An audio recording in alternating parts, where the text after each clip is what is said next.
Bonjour, je suis David Soto, formateur et conseiller en aromathérapie. On va voir ensemble si on peut diffuser une huile essentielle, des huiles essentielles pour un chat. Alors oui, on peut diffuser des huiles essentielles pour un chat.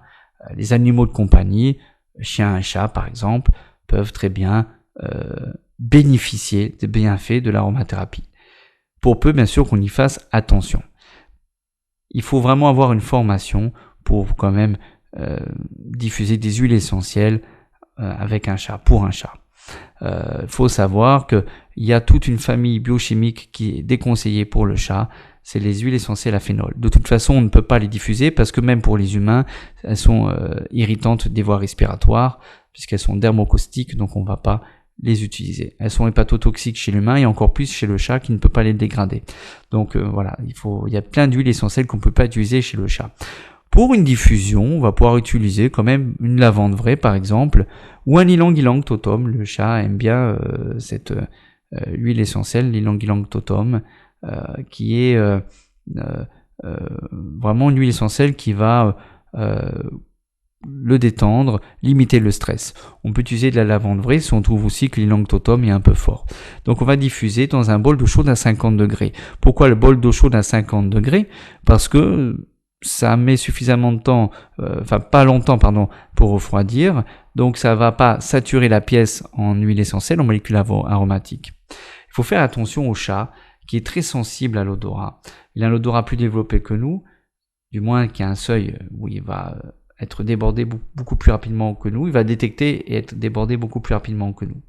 Donc il faudra éviter de saturer la pièce en molécules aromatiques, surtout que ça influe sur un organe, l'organe de Jacobson, qu'a le chat, le chien aussi, mais le chat il est un peu plus sensible et il va à ses réactions d'organes et il va donc avoir soit un comportement apathique ou au contraire excité, du moins ça peut arriver, et donc ça peut être dangereux pour le chat, aussi bien à l'intérieur et encore plus qu'à l'extérieur si c'est un chat qui sort. Donc on va vraiment faire attention. Donc on va diffuser 5 gouttes dans un bol d'eau chaude à 50 degrés, donc je dis bien 5 gouttes maximum, c'est suffisant dans une eau chaude à 50 degrés. Et on va veiller à laisser toujours une porte ouverte pour que le chat puisse sortir de la pièce dans laquelle on diffuse si jamais il sent une saturation. En gros, s'il en a marre, il faut qu'il puisse sortir pour ne pas être saturé. Donc la lavande vraie, c'est très bien. On a aussi ou officinal ou angustifolia, c'est la même, ou la lavande fine. On a aussi donc l'ylang-ylang totom qui est intéressant. On a le petit grain bigarade qui est un bon rééquilibrant nerveux. On va éviter les huiles essentielles d'agrumes parce qu'ils sont un peu irritants pour le chat. Donc on va éviter les essences d'agrumes qui sont irritantes pour les voies respiratoires du chat. On va préférer garder le petit grain bigarade qui lui est la feuille, donc ne va pas poser de problème.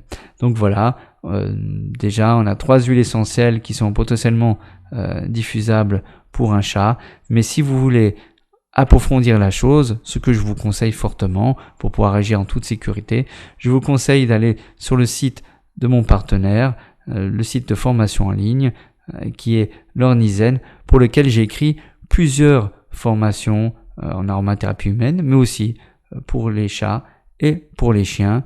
Donc n'hésitez pas, vous avez le lien du site l'Ornizen dans la description. On se dit à bientôt, continuez à prendre du plaisir avec les huiles essentielles, mais en toute sécurité. En cas de doute, consultez un professionnel de l'aromathérapie.